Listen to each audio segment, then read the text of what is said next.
L'hanno chiamata operazione joint venture perché il mercato della droga porta con sé talmente tanti soldi da far superare le diffidenze tra le diverse etnie, pronte ad unirsi nell'illegalità quando c'è la possibilità per tutti di arricchirsi. E così la squadra mobile di Padova, dopo quasi un anno di indagini, partite dal ritrovamento di 100 kg di hashish nell'auto di un marocchino, ha individuato un gruppo di persone, albanesi, italiani, tunisini, marocchini e perfino nigeriani, collegati da un presunto spaccio di droga in quantità enormi. Droga che negli ultimi tempi sembra arrivasse non più dall'Olanda, ma dalla Spagna a Milano, dove centinaia di chili di hashish venivano smistati da nordafricani, giungendo anche a Padova, dove veniva custodita anche da insospettabili cittadini italiani. Stamattina, su richiesta della Procura della Repubblica di Padova, sono state così eseguite una ventina di ordinanze di custodia cautelare in carcere, che hanno interessato Padova e provincia, oltre a Vicenza e Venezia, con l'ausilio di uomini di tutte le squadre mobili del Veneto e di quella di Trento.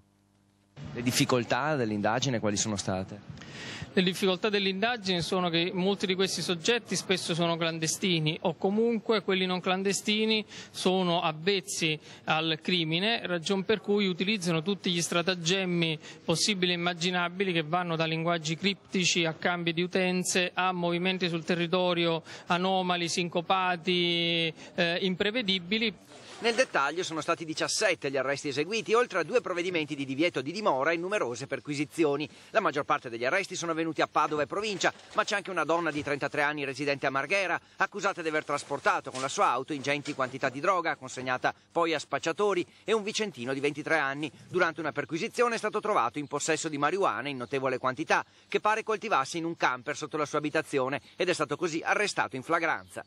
Il ruolo dei vicentini sono sostanzialmente degli italiani, i quali, come abbiamo detto, avevano un ruolo non secondario, sia come supporto logistico, sia come a loro volta ulteriore substrato di spaccio, in quanto alcuni di questi venivano un numero di volte e per quantitativi che era improponibile immaginare fosse per uso personale. Un'organizzazione complessa che avrebbe avuto a capo 2 tunisini, entrambi in manette. Durante l'intera indagine la mobile ha sequestrato circa 100 kg di hashish, 3 di eroina e 1 chilo di cocaina.